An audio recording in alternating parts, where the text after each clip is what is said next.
El tema que vamos a tratar hoy con Irene está enfocado a la atención centrada a la persona, las decisiones compartidas y el PAP.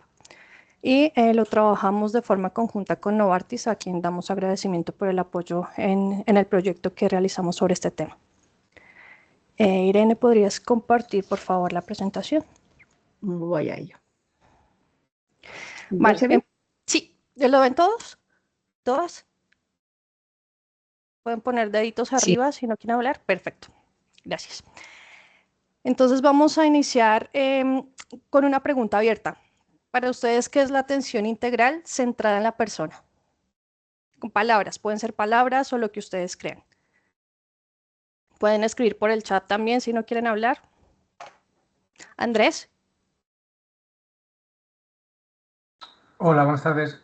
Para mí la atención centrada en las personas de tipo integral es la atención que tiene en cuenta las preferencias, los gustos y los objetivos de la persona y que por contraposición a obligar a la persona a adaptarse a las dinámicas y a los preceptos de lo ya establecido a nivel institucional, hacerlo de la manera inversa, es decir, adaptarse a la persona. En lugar de tratar a todas las personas por igual, como si fuera una cadena de montaje, según unos planes terapéuticos ya preestablecidos que no toman en consideración la individualidad de la persona, pues al revés, que todo parta de la persona y que se mire lo que necesita, lo que puede hacer y partir de ahí.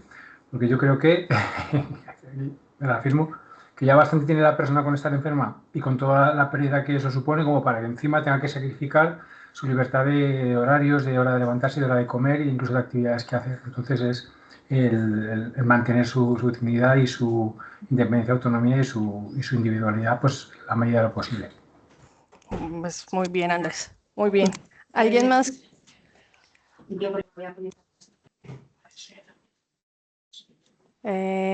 No sé si alguien más. Vale, pues, Irene, ¿le puedes dar, por favor, a la siguiente? Lo que dice Andrés es cierto, ¿no? Un minuto. Si podéis silenciar. A ver, espera, igual yo también soy. Espera, a ver.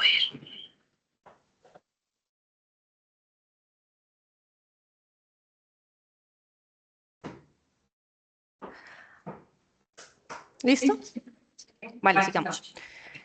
Entonces, la atención centrada a la persona, como estaba mencionando también Andrés, surge en contrarrespuesta a ese enfoque tradicional donde está... Estoy escuchando como un eco. Sí. Creo que es el tuyo, ¿no? Ay, el mío está silenciado. Tenemos que silenciar, por favor, los micros, porque si no se acopla, yo creo, ¿eh? Sí, si no, nos escuchamos. Ahí está perfecto. Entonces, la presentación se nos fue ya. Surge en los 60 con el pionero de la psicología humanista que fue Carl Rogers. Y él lo que decía básicamente es que el enfoque tradicional desde la psicología conductista y desde el psicoanálisis pues llevaba como tú mencionabas, modelos que cubrían todas las personas, pero no se interesaban por la centralidad de una. Entonces, esta forma de trabajo era pasiva, la persona no tenía voz, la persona no se reconocía desde sus intereses y por eso surge la necesidad de pensarnos en esto, la atención centrada en la persona. ¿Qué significa? Que tenemos que pensarnos en un contexto social. ¿Eso qué es? Pues la persona tiene una historia de vida, no es solamente una enfermedad que llega en un momento específico, sino que detrás tiene todo un consolidado de historia que nos permite construir también un proceso para ella. Tenemos que también tener en cuenta que tiene que tener una participación activa. ¿Qué significa? Que no podemos nosotros y nosotras en la intervención decidir lo que quiere la persona sin escucharla y no conocer tampoco cuáles son sus necesidades o sus deseos, porque puede que nosotros identifiquemos desde el ámbito profesional una necesidad específica porque vemos que la persona presenta cierta sintomatología, pero lo que realmente quiere la persona es otra cosa. Entonces, eso es muy importante también para trabajar desde el modelo que tenemos en la fundación que se centra en la persona. Y eso también va ligado al tema de dignidad y autonomía. ¿Qué significa que estamos dando voz a la persona? que no está haciendo un repositorio de lo que nosotros creemos que podemos apoyar o enseñar, sino que le estamos escuchando y vamos a trabajar en torno a lo que esta persona quiere, desea y lo que quiere mejorar o cambiar.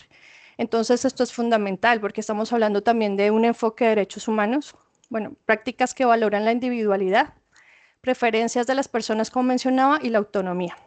La siguiente, Irene, por favor. Esto es fundamental, ¿por qué? Porque estamos hablando de un enfoque de derechos humanos.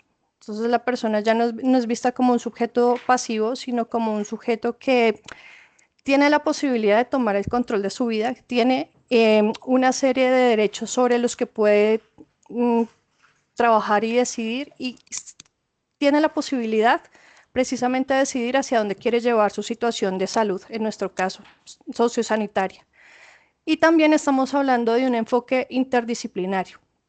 Ya no vamos a ver a la persona como un ente suelto o si le duele el brazo solo atendemos el brazo o si le duele la cabeza solo atendemos la cabeza, sino que desde este enfoque también vamos a entender a la persona en su conjunto y eso significa que estamos trabajando desde un enfoque integral, como hacemos en la fundación. Por eso trabajamos interdisciplinariamente desde diferentes ámbitos para dar respuestas a los objetivos que tiene la persona desde diferentes disciplinas o áreas. Que esto es clave, ¿no? Porque nos permite tener una respuesta integral a la necesidad que ha identificado la persona y que nosotros hemos acompañado también a identificar.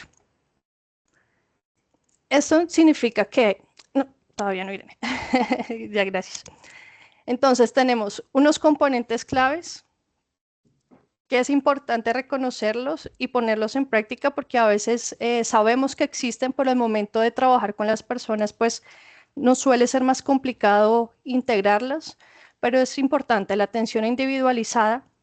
Cada persona, como mencionabas Andrés, cada persona es un conglomerado de situaciones diversas que no podemos colocarlas como si fuera una máquina que genera cosas masivas, sino que cada persona tiene sus propias necesidades, por eso es tan complejo, y más aún cuando estamos hablando de esclerosis múltiple, cuando la esclerosis tiene también situaciones muy específicas para cada una de las personas que lo complejiza aún más.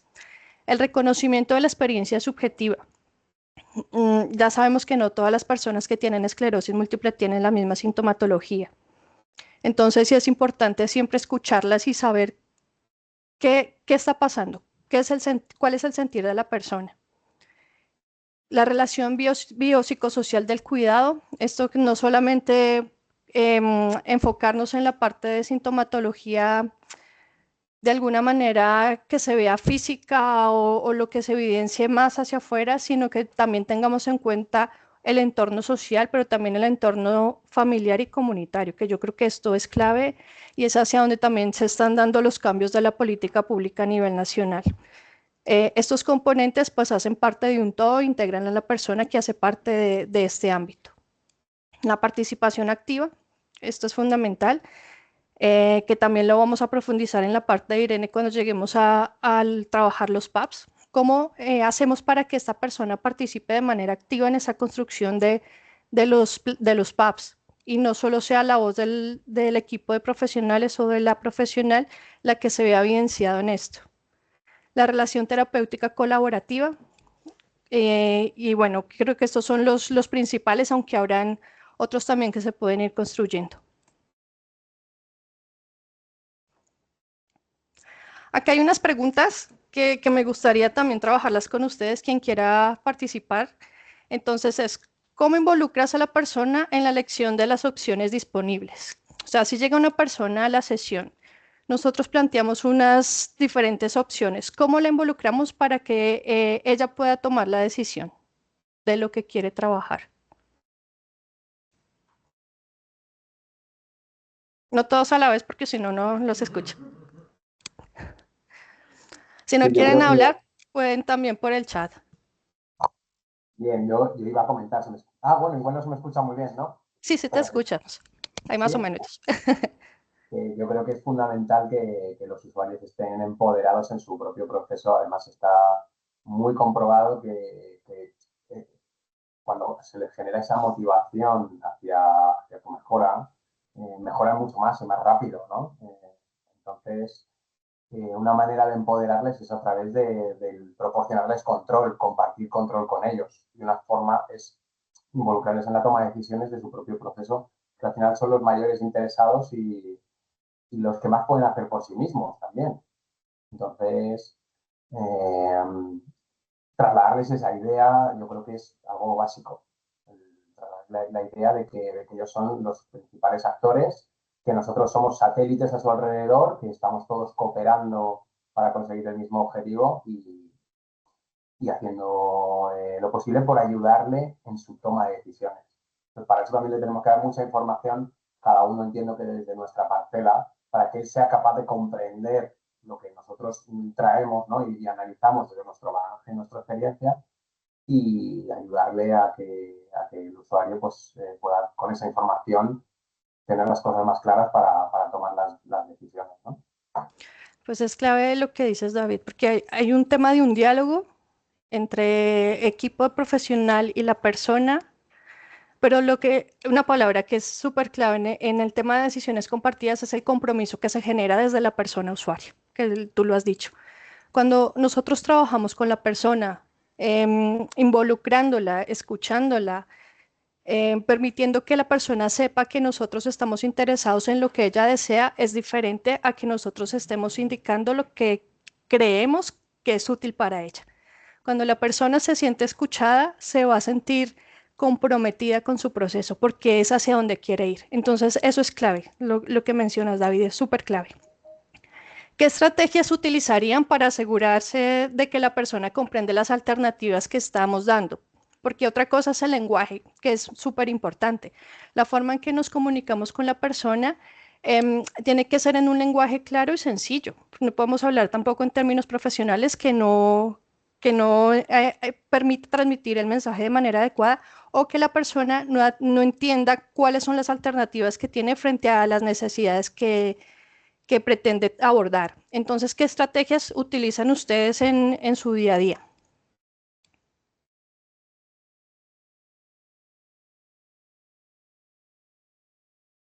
Si no utilizamos, no pasa nada, que aquí vamos construyendo entre todos y entre todas.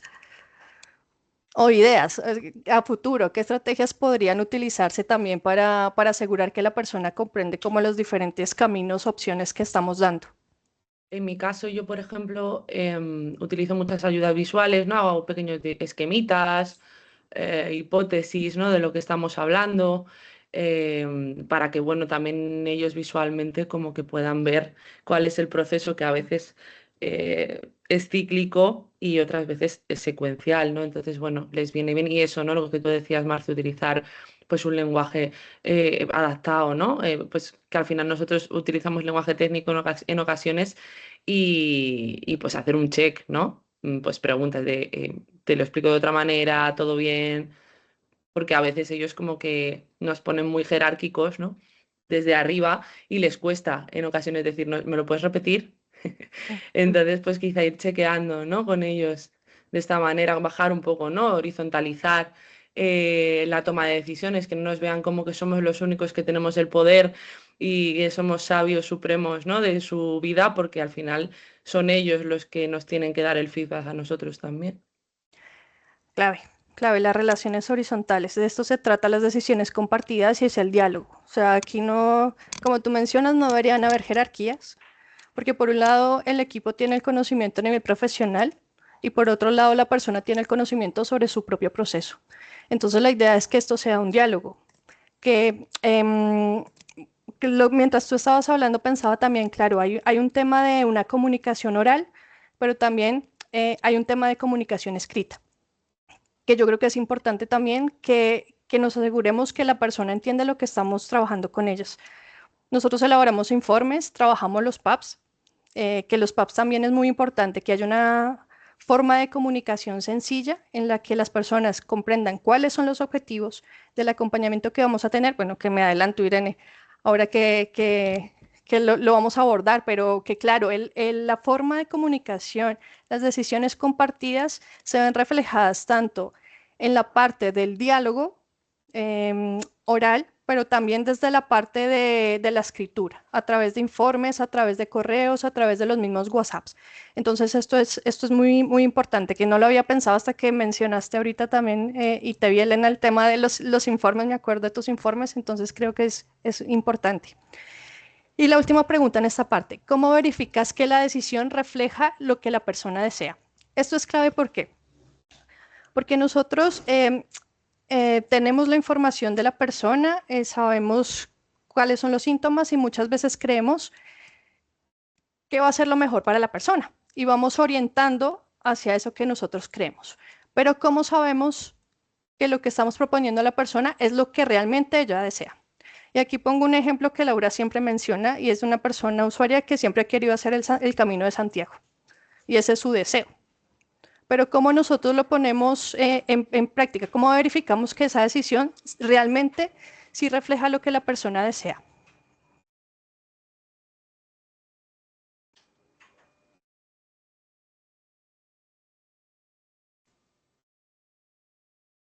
Cuando construyen los pubs, cuando trabajan con ellos los pubs, Bueno, yo cuando creo que no es que la pregunta de por qué no es tan importante, sino para qué, ¿no? Muchas veces.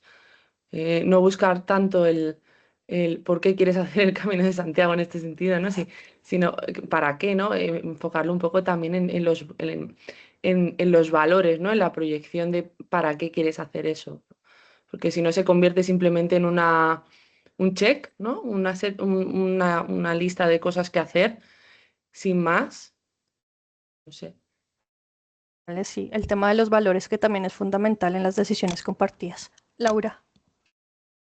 Yo creo que a veces, como nos cuesta tanto motivarles, ¿no? Involucrarles, que era la primera pregunta, y asegurarnos de que están entendiendo las alternativas, también cuando nos dan a veces esto de quiero hacer el Camino de Santiago, vale, es una meta, pero primero hay que disgregarla en un montón de pasos previos para conseguir eso, ¿no?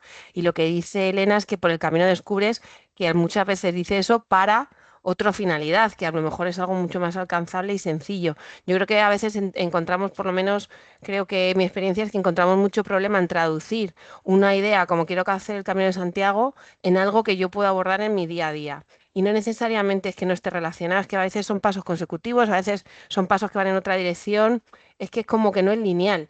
¿Vale? Pero, y también nos cuesta mucho distinguir lo que una persona dice cuando tiene algún problema cognitivo, aunque sea ligero, porque también eso nos dificulta mucho asegurarnos que la persona está entendiendo lo que quiere decir, lo que significa lo que está pidiendo, ¿vale? Entonces creo que a veces nos enfrentamos a objetivos generales muy, muy complejos de desgranar, como ese, y otras veces también nos encontramos con objetivos más sencillos, pero que la persona quizá no está entendiendo hasta el final, ni se está verificando que los está entendiendo porque tiene alguna limitación. Y yo creo que esos son grandes problemas a la hora de planificar los objetivos de los PAP.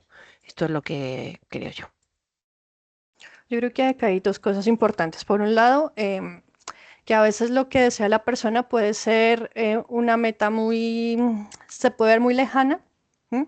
Pero ¿cómo hacemos para que a través de esa planificación que tenemos, porque nosotros tenemos un acompañamiento, si una persona llega para recibir un tratamiento o un acompañamiento, va a tener un proceso.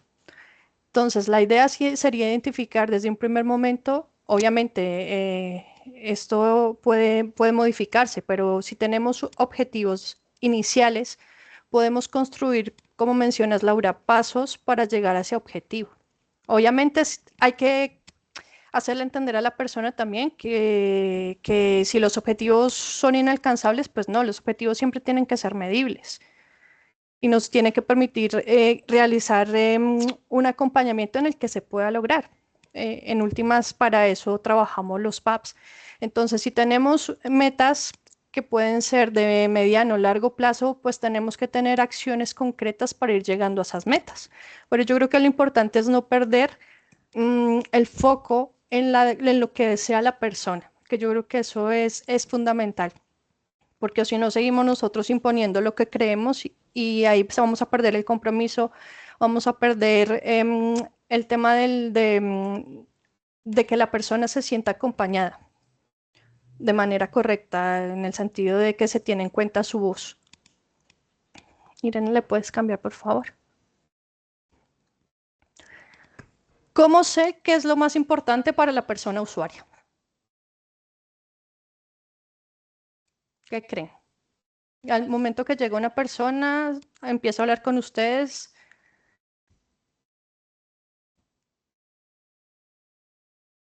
Ahí yo normalmente voy como a preguntar pues qué cosas le hacen realmente disfrutar, qué cosas le emocionan, ¿no? O sea, como para encontrar lo que es importante para mí, pienso que es lo que me mueve, ¿no? Pues le intento preguntar un poco a la persona. Es clave, es clave. O sea, si queremos saber algo, pues preguntamos. A veces es súper difícil porque la persona cuando llega te dice, no, no tengo ni idea, no sé qué quiero hacer. A nosotros en la PV nos pasa mucho, a veces no sabemos hacia dónde podemos llevar a la persona. Pero si empiezas a preguntar por otras cosas, por otras, de otra forma acercarse de los gustos, de qué le gusta hacer, yo creo que podemos tener también herramientas para poder trabajar. Entonces preguntando Alba está, y Laura estaba muy bien. O sea, es lo primero, preguntar. ¿Cómo manejo la situación si sus preferencias son diferentes a lo que consideramos nosotros que está bien como profesionales? ¿Cómo lo manejarían? ¿Cómo llegarían a esa conciliación?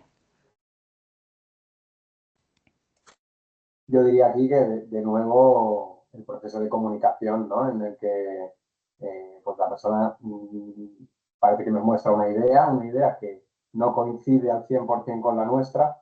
Entonces, ¿por qué no le voy a proponer yo cuál es mi idea? Lógicamente, dejando en su mesa la decisión, ¿no? Pero quizá dentro de mi idea hay elementos que la persona aún no se ha planteado, ¿no? Entonces, el compartir esa idea, pero no de una manera invasiva, sino de una manera en la que yo reconozco que tengo derecho a tener una opinión y además pues viene de un bagaje o de una mochila que yo tengo pues como profesional de mi área y la persona tiene su propia mochila también, ¿no? Quizás es bueno que sepa qué hay dentro de mi mochila la otra persona y a lo mejor eso le ayuda a reevaluar su idea y su objetivo y cambiarlo o no, o a mantenerlo. Pero bueno, si lo mantiene va a ser con la información que nosotros como profesionales ya le hemos aportado, ¿no? Lo que tú dices es clave y también desde la otra parte, ¿no? Porque a veces también como profesionales nos quedamos sin preguntar a esa otra persona. Entonces creemos que lo que nosotros pensamos sería lo más adecuado. Pero entonces esto que tú dices, David, es clave porque por un lado es que la persona reconozca digamos, como tú le llamas, la mochila que llevamos, pero es importante también que nosotros también escuchemos la mochila que las personas traen, porque de eso se construye y empezamos a generar pues un trabajo más coordinado. Polito, hola Polito. Hola, buenas tardes.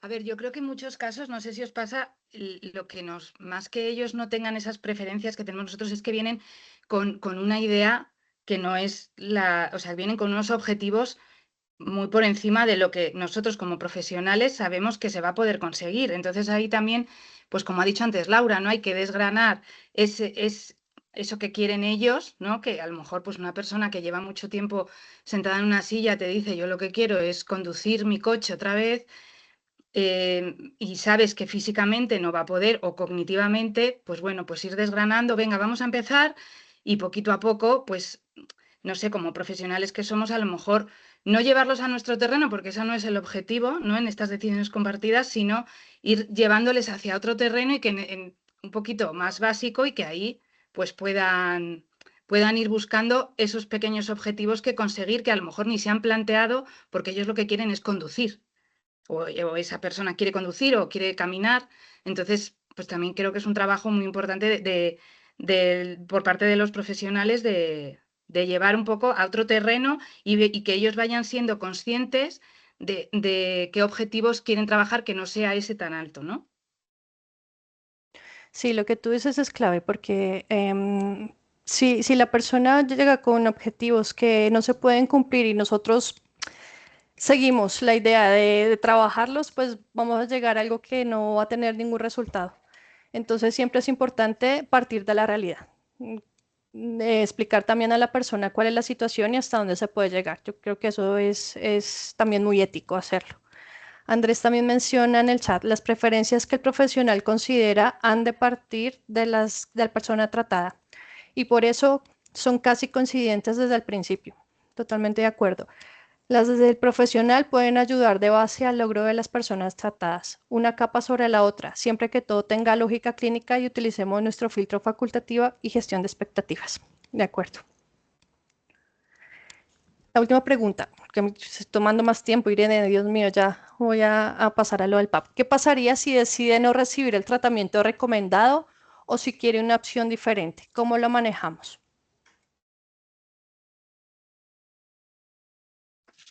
Yo creo que siempre desde el respeto, ¿no? Debemos entender también a la persona que tenemos delante. Le podemos llegar a confrontar, pero siempre desde el respeto, finalmente es su decisión. Y en este proceso el paciente o el usuario es el protagonista, entonces esto también forma parte del acompañamiento. Entenderle y, bueno, no juzgarle, le podemos confrontar, pero respetándole principalmente. El respeto es clave, Sandra. No sé si alguien más. Vale. Yo creo que Laura. respetar la negativa, ¿no? Y las razones del paciente, ¿no? Y la información que se le proporcionó en su momento. Y también que la negativa a un tratamiento, un objetivo, una propuesta no significa el fin de la atención con esa persona, ¿no? Que se debe ofrecer al final, pues, quizá un plan alternativo, ¿no? O bueno, también hacerle ver que esa opción que se le recomendó sigue disponible en un futuro si cambia de opinión, ¿no? O si su condición empeora, si es por esto, ¿no? De acuerdo, sí. Laura.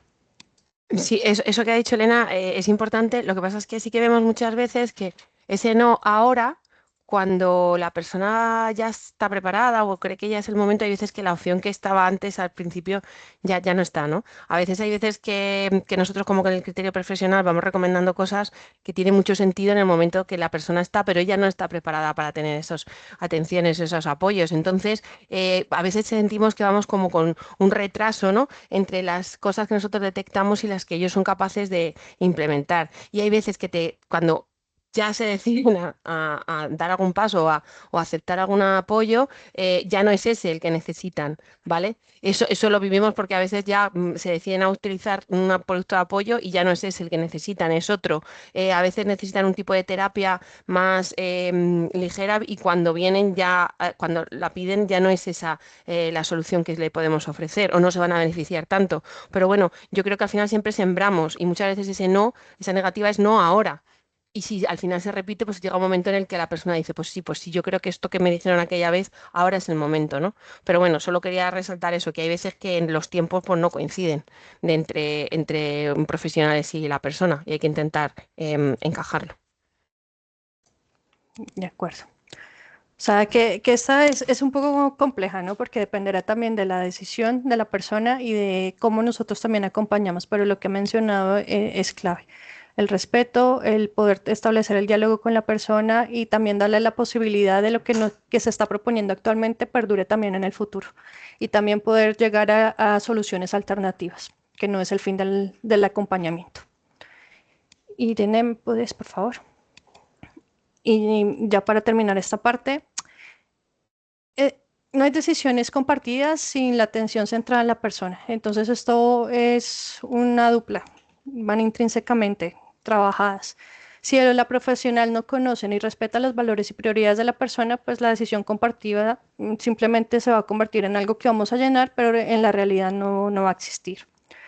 Se puede tener un enfoque centrado en la persona, pero si las decisiones se toman unilateralmente, pues la persona no ejerce autonomía. Entonces tampoco va a estar centrado en la persona porque no estamos respetando sus valores y sus deseos. El no incorporar la perspectiva de la persona en la planificación también puede derivar en las prácticas paternalistas, que esto sí, yo creo que es una de las cosas más graves que terminemos siendo paternalistas con la persona y no generando que la persona sea un actor o actriz activa dentro de su propio proceso. Podemos generar también, si no contamos con este enfoque de trabajado de manera adecuada, con intervenciones innecesarias, o a veces podemos terminar vulnerando derechos de las personas, y más cuando las personas son vulnerables. Entonces, cerrando esta parte, creo que es muy importante tenerlo en cuenta. Ese es el modelo, el enfoque que trabajamos desde la fundación. Entonces, sí es importante que lo revisemos. Si ustedes necesitan más información a nivel de literatura, lo puedo enviar. Y esto lo vamos a vincular con la forma en que nosotros entramos a la fundación, que es la acogida. ¿Y cómo se hace la acogida? A través de la primera valoración. Entonces, le doy paso a Irene. Muchas gracias. Ha estado fenomenal este diálogo que hemos tenido. Ahora lo tenemos que poner como decía Marcela, hay que escribirlo, ¿vale? Entonces, el primer paso cuando llega la persona usuaria a nuestro centro, tiene que entrar por una primera valoración que realizo yo en este caso. Y hay una serie de preguntas que les voy a hacer, ¿no? Nada más recibirles, lo que les pregunto es por qué se han puesto en contacto con nosotros y qué podemos hacer por ellas, ¿vale? Después me cuentan un poco su proceso, la situación de salud, todo, si tienen síntomas o no, un poco me cuentan su historia de vida y en base a eso yo me planteo realizar una serie de recomendaciones, tanto de cambios de hábitos de vida saludables, como le ofrezco la posibilidad de los servicios que tenemos en FEN para poderle ayudar con su proceso para mejorar su calidad de vida. Después les pregunto, en base a lo que yo les he recomendado, cuáles son sus preferencias o sus necesidades, o sea, qué es lo que querrían mejorar, qué querrían trabajar y qué esperan de estas terapias, o sea, cuáles serían sus objetivos, ¿vale? Y ahí establecemos la primera decisión compartida, ¿no? Tomamos una primera decisión, ¿no? Yo le puedo decir, bueno, pues en base a lo que tú me has comentado, yo te recomiendo que hagas fisioterapia y que hagas una valoración neuropsicológica y que hables con la trabajadora social para que te ayude con el tema de solicitar el certificado de discapacidad, pero tú ahora cuéntame qué es lo que quieres y por dónde quieres que empecemos y cómo podemos empezar a trabajar contigo, ¿no? Entonces, es importante de cara a realizar el PAP, pues que tengáis en cuenta esta información que está en la primera valoración. Yo siempre lo dejo apuntado, ¿vale? Entonces, vamos a hablar sobre el plan personal de atención y apoyo al proyecto de vida, que es como conocemos a nuestro PAP, ¿vale?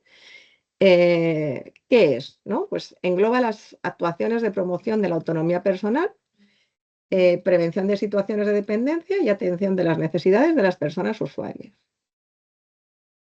¿Por qué es importante realizar el PAP? Pues porque permite la planificación y organización de acciones por parte de un o una profesional o un equipo interdisciplinario para dar respuesta a las necesidades de las personas que interfieren en su calidad de vida o en sus procesos de autonomía.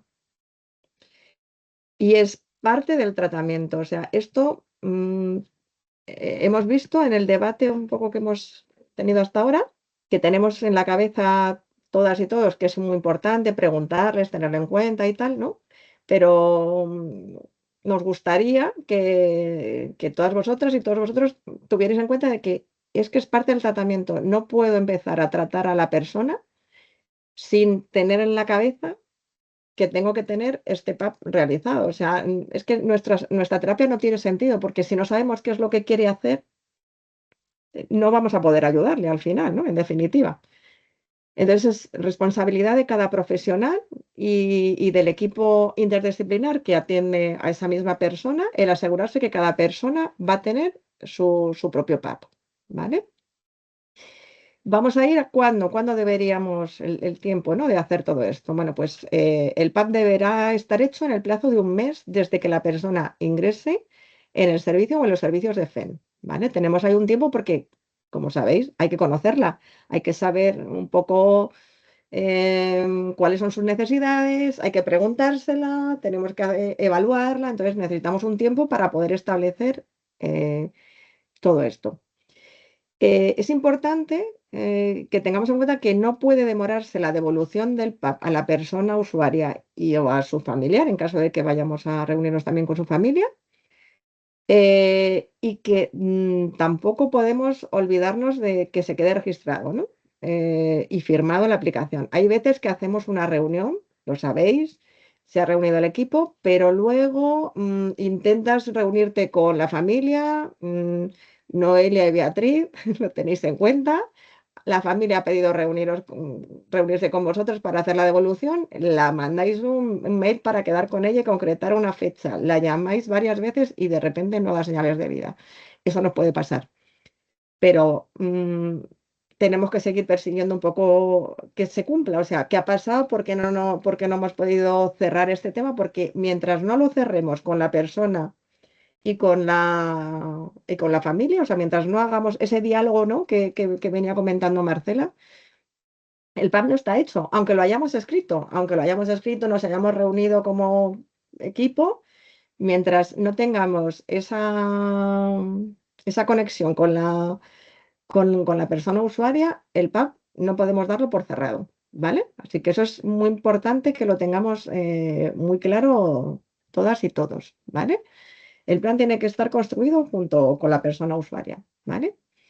Se hará una revisión del PAP cada 6 meses o se puede hacer antes en caso necesario, ¿vale? Siempre que la persona continúe el tratamiento. Si una persona ha venido y a los 4 meses deja de estar en la fundación, pues lógicamente no tendrá sentido hacer una revisión del PAP. Luego, aspectos a tener en cuenta. Cada persona usuaria, me repito, pero es que esto es importante por más de lo que creemos, ¿eh? Debe contar con su propio PAP, ¿vale? Se debe preguntar a la persona usuaria por sus objetivos e intereses, como hemos estado viendo. O sea, lo importante es qué quiere esta persona, qué quiere hacer, cómo podemos ayudarla. Para poder elaborarlo se requiere de una evaluación inicial que reflejará los objetivos a conseguir, las actividades a desarrollar y los sistemas de evaluación y seguimiento. Cada profesional va a rellenar su parte en caso de que la persona esté atendida por diferentes profesionales y en la reunión de equipo se añadirán los objetivos generales propuestos, ¿vale? Se elaborará en lenguaje accesible e inclusivo y en el formato establecido que tenemos por FED, que ahora después vemos. En caso de considerar el profesional o la profesional que le atiende o el equipo que es importante contar con la familia, se le indicará a la persona usuaria. Sabéis que a veces la persona usuaria se niega, ¿vale? Eso somos todas conscientes. En caso de que declinara nuestra solicitud, lo tendremos que dejar por escrito en el PAP, ¿vale? Diciendo que su profesional o el equipo considera necesario involucrar a la familia, pero la persona usuaria no nos da permiso para comunicarnos con ella. Y eso debe quedar reflejado en el propio PAP, para luego evitar sorpresas. Se solicitará a la responsable de organizar reuniones PAP, que sabéis que soy yo, que se convoque una reunión con el equipo que tiene que tratar a la persona usuaria. Una vez realizada, nombraréis a una persona que será responsable, ¿vale?, de trasladar las conclusiones a las que habéis llegado en esa reunión, teniendo en cuenta previamente la información que os ha pasado individualmente a cada una la persona usuaria, y esa persona lo trasladará, le preguntará, mira, ¿qué quieres tú? Nosotros nos planteamos estos objetivos, ¿tú cuáles quieres?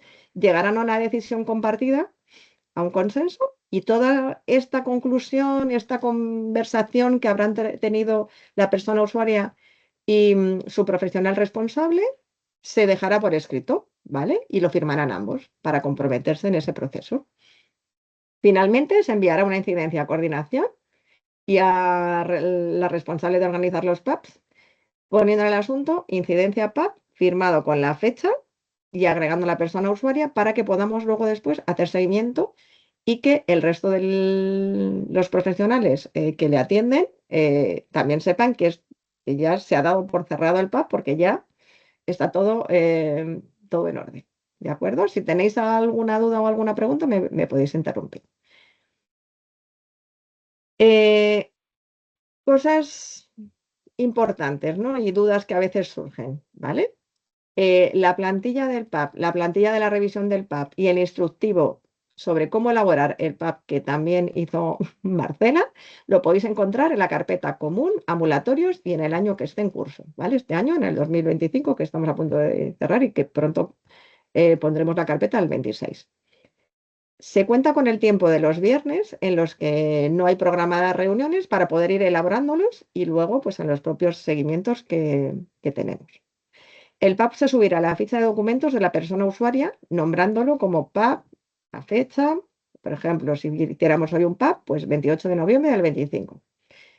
No podemos olvidarnos categorizar el documento, ¿vale? Hay que categorizarlo como PAP ambulatorio y domicilio para que las personas que atienden a los profesionales que están atendiendo a esa persona puedan acceder al mismo y puedan rellenar también su parte. El PAP se debe revisar, como decía antes, cada 6 meses y cuando se produzca un cambio significativo en la situación de la persona usuaria, reestructurando su proceso de intervención siguiendo el formato establecido por FEM. Todo ello se subirá a los documentos de la persona usuaria en la aplicación SIP, ¿vale? Si la persona realiza varios servicios, pues lo que decía antes, se establece ese profesional de referencia que será quien se encargue de reunirse con la persona usuaria y o el familiar para transmitirle los objetivos generales del equipo, recoger los suyos y registrar la toma de decisiones compartida, informar al equipo y subir a sus documentos. Y diréis, ¿cómo se repite Irene? Sí, hay veces que esto es que lo consideramos que es súper importante y que hay veces que cuesta a lo mejor, ¿no?, el rematarlo bien. Y por eso es tan importante tenerlo en cuenta, o sea, que alguien se haga responsable y se encargue de cerrarlo todo, ¿vale? Recordad también que si el caso lo requiere, sabéis que podéis solicitar la presencia de alguien de coordinación que esté o tanto en la propia reunión vuestra de equipo como a la hora de hacer la devolución del PAC con la persona usuaria. Y del mismo modo podéis contar también con profesionales que a lo mejor no estén atendiendo en ese momento a dicha persona, ¿no? Si necesitáis el apoyo de una trabajadora social, de manía enfermera, de alguien del equipo de psicología, o sea, eso se puede solicitar y lo podemos organizar para que también estén. Sabéis que el PAP tiene diferentes filas, columnas. Ya sabéis que para establecer los diferentes servicios, la detección de necesidades y los objetivos específicos. El PAC, como comentaba antes, para poderlo elaborar, deberéis volver a la primera valoración para tener en cuenta qué fue lo que la persona me comentó en su día que quería hacer. Tendréis que ir a vuestros objetivos cuando os reunisteis con ella las primeras veces para ver qué quería hacer y en base a esas dos cosas establecer pues todas las necesidades y los objetivos específicos. Los servicios que no esté haciendo la persona, pues esas filas las borráis y os quedáis solamente pues, con los servicios que esté haciendo. Una persona que haga enfermería, fisioterapia, suelo pélvico, pues solamente tendríamos esas 3 filas, ¿de acuerdo? Importantísimo los objetivos generales. La idea es que establezcamos una formación ya en enero probablemente para que podamos entre todas entender bien cómo se establecen los objetivos generales, cómo se redactan y cómo se establecen los objetivos generales, que a veces nos puede costar, ¿vale? A la hora de establecerlos. Luego, es importante que también en nuestro PAP tengamos en cuenta la participación en el entorno comunitario. Hay veces que es difícil, pero bueno, ahí ponemos ejemplos, ¿no? O sea, hay que establecer cuál es el objetivo general de una persona, pues que lea más, ¿no? O sea, bueno, pues desde psicología, desde neuropsicología, desde fisio, ¿cómo podemos hacer que esa persona lea más, ¿no? O sea, el objetivo es que pueda leer más.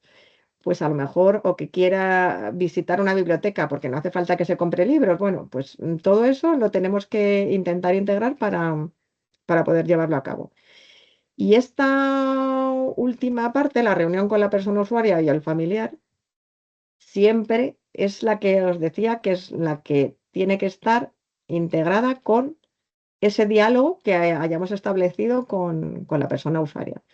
Y ahí tenemos que dejarlo por escrito, qué es lo que quiere, cuáles son los objetivos que al final de los propuestos como equipo son los que vamos a hacer, los que ha propuesto ella, para que sobre eso trabajemos los siguientes 6 meses, ¿vale? Y que esté correctamente firmado por ella y por el profesional o profesionales.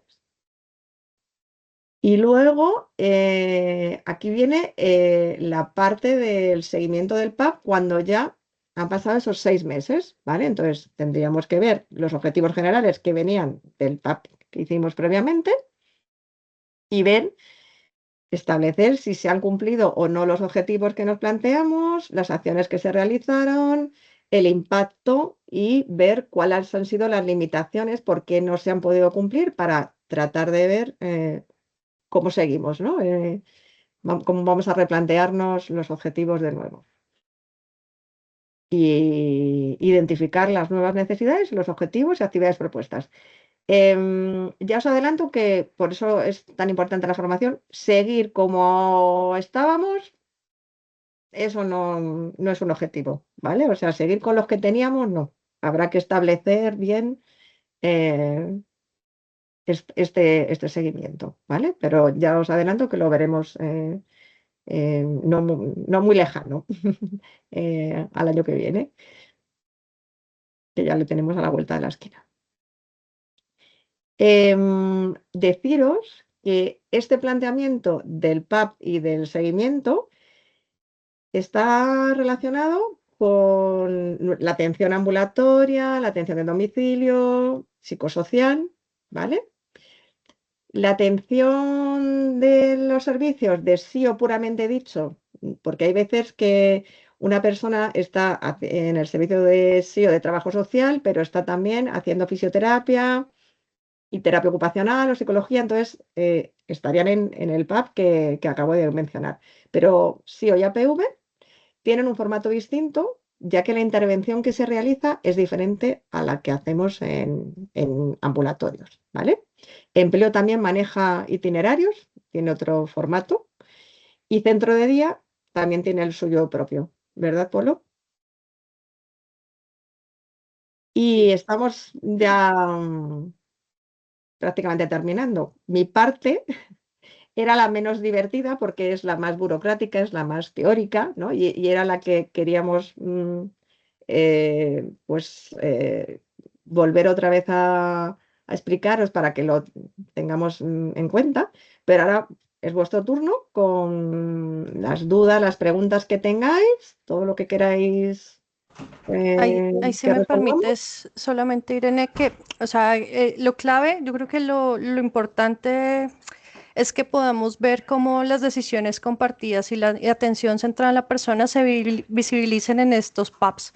O sea, el PAP es muy importante. A veces pensamos que nos toma tiempo, que pereza llenar el PAP, pero es que si nosotros y nosotras no establecemos los objetivos compartidos, pues no vamos a tener un rumbo y no sabemos hacia dónde vamos y entonces el acompañamiento no va a tener ningún valor en el sentido de que no vamos a saber hacia dónde, vamos a ser como un barquito sin rumbo. Entonces yo creo que lo importante es eso, o sea, que entendamos cómo se vincula esto y que podamos reflejarlo en estos PAPs. Y que estos PAPs también puedan ser compartidos de una manera accesible a la persona usuaria, que la persona usuaria siempre conozca cuáles son sus objetivos, si se tienen que modificar, pero que en el proceso siempre sea un participante o una participante activa. Y bueno, ahí dejo ya el espacio para preguntas o comentarios. Sí, Andrés. Andrés, sí. Está silenciado. Andrés, ¿tienes Sí, ya levantada la está. manita? Vale. Nada, Quito la que te mano. puedes. ¿Cómo quito la mano? Ya está. Ahora. Vale, tengo unas preguntitas rápidas, gracias por el espacio. Entiendo que el PAP de revisión a los 6 meses, no el inicial, ese no lleva firma, no conlleva firma. Es decir, es una devolución como tal, pero no hay necesidad de recoger la firma por parte de la persona usuaria. Porque no hay, la plantilla no hay espacio para ello, no está contemplado. hasta ahora así lo tenemos dispuesto. O sea, es una revisión nuestra, interna. La idea del seguimiento, Andrés, o sea, tú tienes unos objetivos iniciales en el PAP que firmas con la persona usuaria. Entonces, esos objetivos en el seguimiento se van viendo cómo los vas cumpliendo. Entonces, ahí no hay necesidad que esté la firma porque la firma es más para los objetivos, el acuerdo entre los objetivos que se han identificado. El otro es más para el acompañamiento que tú ya en cada sesión y en cada acompañamiento pues haces la devolución. Vale, perfecto. Gracias. Tengo un par de dudas más muy rápidas. Vale, ¿cómo señalamos en el espacio, también en el mismo tipo de informe, perdón, en el mismo tipo de documento de revisión del PAP, cómo señalamos o con qué formato señalamos que se han cumplido o no cumplido los ciertos objetivos dentro del cajón para ello? Porque hasta ahora yo lo he visto, por ejemplo, escrito en verde, objetivo cumplido, objetivo no cumplido. No hay un espacio concreto ni un cuadro de diálogo específico donde se pueda señalar esto. Entonces entiendo que en el propio cuerpo del texto de ese espacio de objetivos se puede poner, ¿no? Cumplido o no cumplido, a lo mejor el rojo en verde es que no lo sé. Ese formato no lo... Realmente los objetivos, o sea, eso lo veríamos si se ha cumplido en el de seguimiento. Entonces, la idea es en el espacio que hay. Espera un segundo, que comparto. En esta parte, donde está el seguimiento, podemos hacerlo todo lo ancho que queramos y ahí podemos hablar sobre los objetivos, si se han cumplido o no se han cumplido. Vale, entonces sería a nivel descriptivo, si describiríamos. Sí, El tienes objetivo de también, tal, perdóname Andrés, tienes, mira abajo la necesidad y de abajo la necesidad, objetivos y las acciones eso es. realizadas.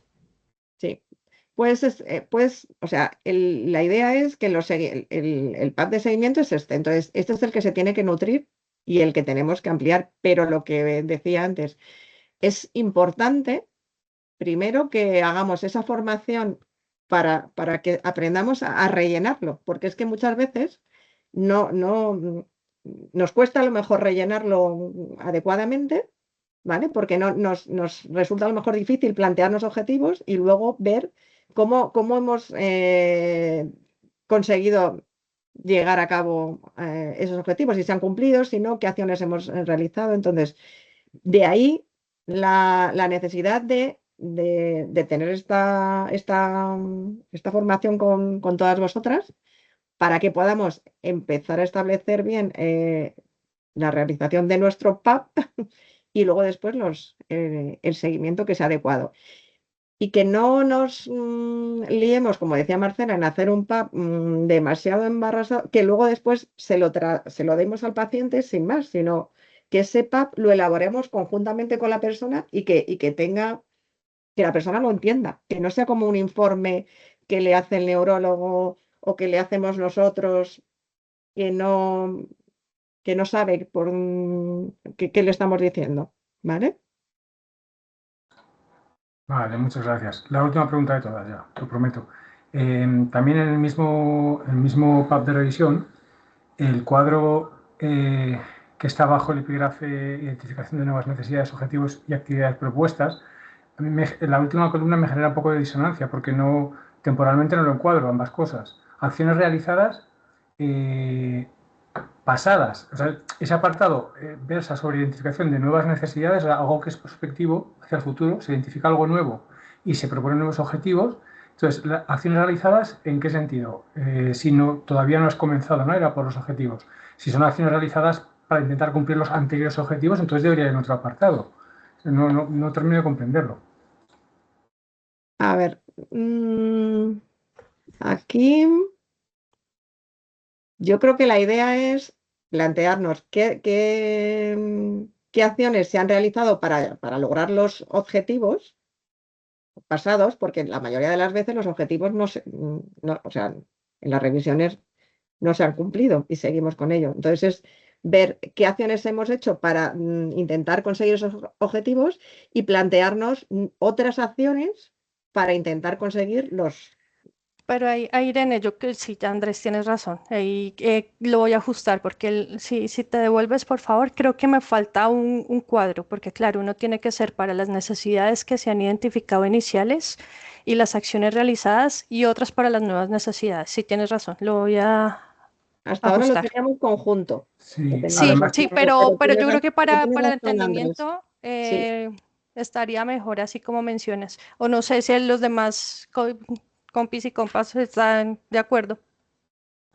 yo lo digo porque acciones realizadas ya aparecen en el apartado anterior, que es donde tiene sentido que esté, no en este en concreto. Además, lo acabo de mirar ahora, hay un superíndice número 1 en acciones realizadas, pero que no te lleva a nada, ¿no? O sea, no hay nada apuntado asociado al superíndice. Entonces, yo creo que esa columna es está un poco, vamos, yo la he rellenado, pero como he podido siempre, pero nunca la he acabado de comprender. Sí, vinculada a la identificación de nuevas necesidades, tienes razón, porque estas van acciones realizadas con las acciones que se han identificado iniciales. Entonces, si está generando que estoy de acuerdo contigo, lo voy a ajustar y cuando mandemos la actualización del PAP, que será yo creo que la próxima semana, ¿no? Con el documento igual que trabajamos con decisiones compartidas, le ajusto y lo enviamos. Gracias, Andrés, muy buena revisión. Gracias a vosotras. Yo ahí lo interpreto, por si aporta algo lo que interpreto yo, No, yo lo tía, no. interpreto como las Lo nuevas siento, no es más acciones que vas a inteligente. realizar. Me equivoqué. No me va a hacer una tabla. Es que ya se lo he pedido 3 veces de una forma en que me Espera, tenía que que es haber que entendido creo ya. que ya la voy Alicia, a... no sé si estás Ya, hablando con ya la nosotros silencié, o ya la silencié. estará hablando Alba. Perdona, Alba, ya. No, perdón, que yo lo interpretaba como las nuevas acciones que vas a realizar ahora, lo que ha dicho Irene. Entonces, igual el problema es que realizadas, A como tal, realizar esa y palabra realizadas. parece pasado y en realidad a lo mejor se aclara simplemente con acciones a realizar en lugar de realizadas.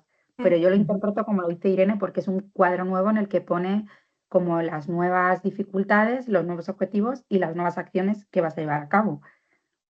Igual es simplemente cambiar realizadas por a realizar y ya está, creo, ¿eh? No sé. Lo ajustamos y yo lo envío también para que ustedes puedan revisar y como sea mejor, o sea, para la interpretación, porque en últimas ustedes son quienes lo llenan cotidianamente. Entonces lo importante es que para ustedes sea claro. Lo pongo inicialmente cambiando la palabra como menciona Salva y si consideramos que está bien así y no hace falta nada más, pues lo dejamos como versión final. Gracias, lo apunto. Yo quería hacer una última aportación por mi parte, que hemos hablado antes de cuando los usuarios se marcan objetivos como por encima de su realidad y de sus posibilidades, pero yo también encuentro dificultades a la inversa, con usuarios que teniendo la posibilidad de tener una vida sobre todo social como más rica, más plural, ¿no? Porque a veces en lo físico o en lo psicológico, neuropsicológico hay unas limitaciones reales que nos cuestan como mucho avanzar. Pero en lo social es donde yo creo que a veces las personas se ponen barreras por encima de lo que realmente podrían hacer, ¿no? Pienso en usuarios un poco mayores que podrían salir más al teatro, que podrían ir a centros de mayores a relacionarse con gente que igual no tiene daño cerebral, pero que igual su vida cotidiana no es tan diferente. Y ahí yo me encuentro como mucha limitación, ¿no? Que les animo y es como, no, pero ¿cómo vamos a ir? Pero ¿cómo vamos a ir al baño? ¿Cómo vamos a subir no sé qué escalón? O sea, como incluso a veces no hay escalones ni hay problemas con el baño y no hay como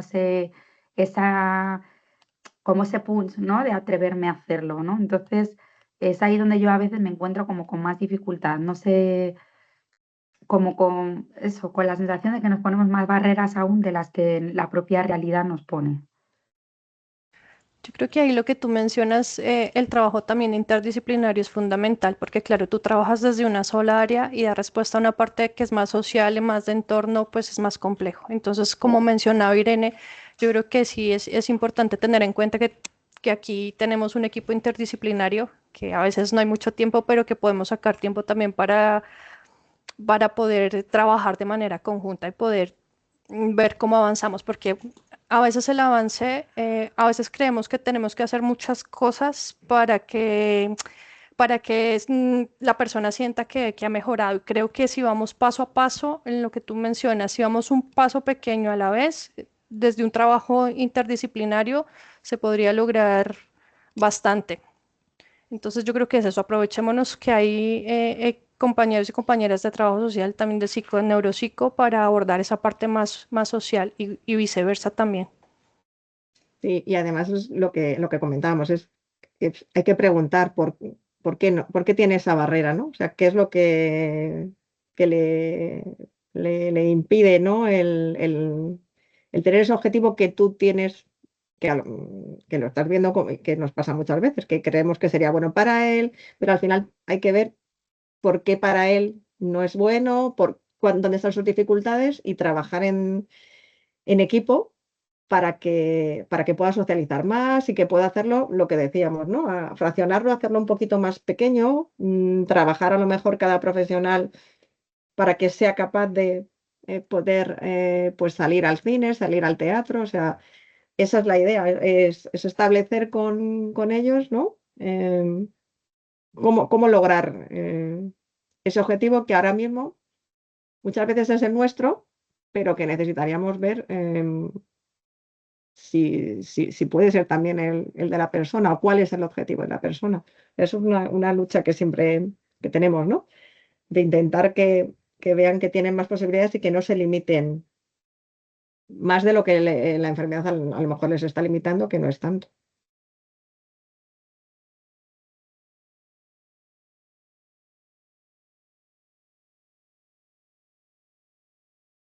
Álvaro.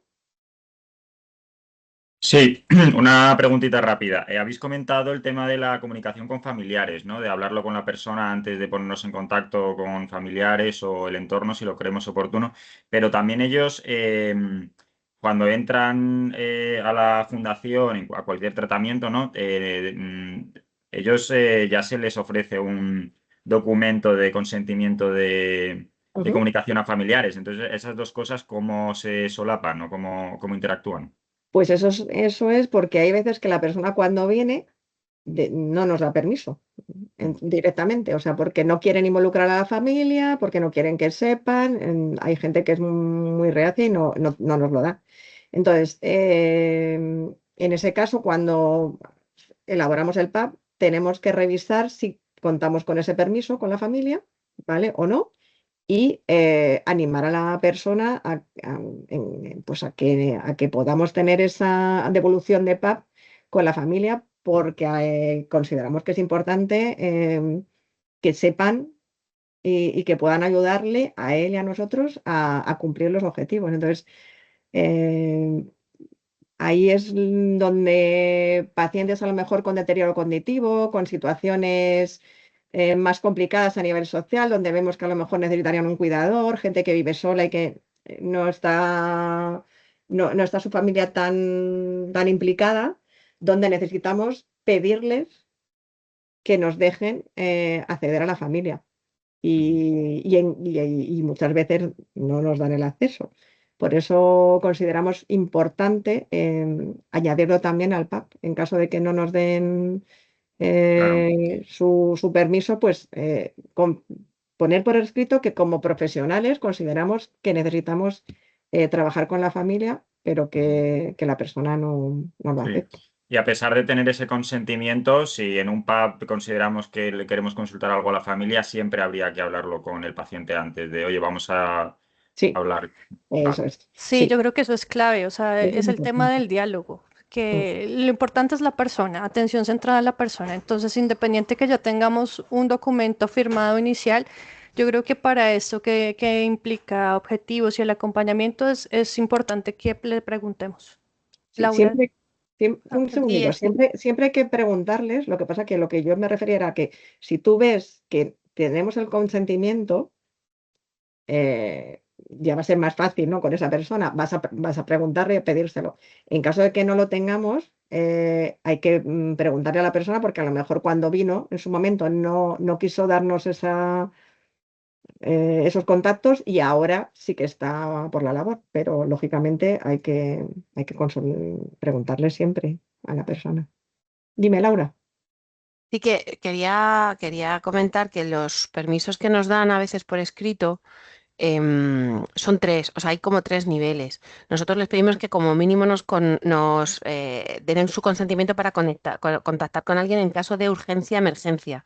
Entonces hay veces que sí que tenemos ese permiso, pero solo para cosas muy, muy extremas, ¿vale? Mucha gente, es que lo he revisado hace poco, una paciente que lleva con nosotros 20 y tantos años, tenía el consentimiento para su hermano, pero solo en caso de urgencia, porque ella siempre ha sido pues celosa de su intimidad, ha estado plenamente en sus facultades cognitivas y nunca. Hay otras dos pestañas que es intercambiar información sobre horarios y sesiones y otra que es intercambiar información ya de objetivos y planes. Entonces puede ser que tengamos ese consentimiento solo con el check de urgencia o con los otros dos, que sería como el permiso completo que nos permitiría contactar con alguien para un pub, ¿vale? Y justo me lo he encontrado hace 2 días y fíjate que esa persona, claro que nos quiere dar el consentimiento, pero firmado solo tiene el de urgencia. Entonces, que aun teniéndolo, como decía Irene, es importante comentárselo, o sea, porque es lo que ha dicho también Marcela durante toda esta charla. Si no lo consensuamos, por mucho, o sea, te resultaría muy, muy desagradable que, porque tú un día firmaste para el permiso para hablar con un familiar mío, te enteres tú después que tu familiar de que vas a tener una devolución de PAP. No, esto siempre empieza y acaba por la persona. Entonces, se lo comentas, chequeas que tienes el permiso, ¿vale? Y lo que os decía, que a veces que aún teniendo el permiso es un permiso insuficiente. O sea que en todo caso yo se lo preguntaría, intentaría siempre que se pueda aumentar el nivel de permiso que nos da para contactar con sus familiares, sobre todo en casos en los que prevés que la cosa se va a poner peor, pues por un deterioro cognitivo, un empeoramiento de salud o lo que sea.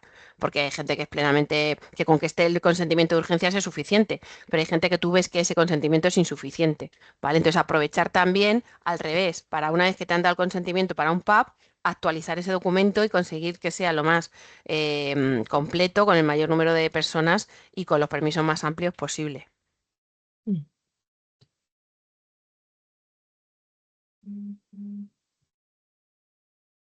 ¿Alguna pregunta más o alguna sugerencia?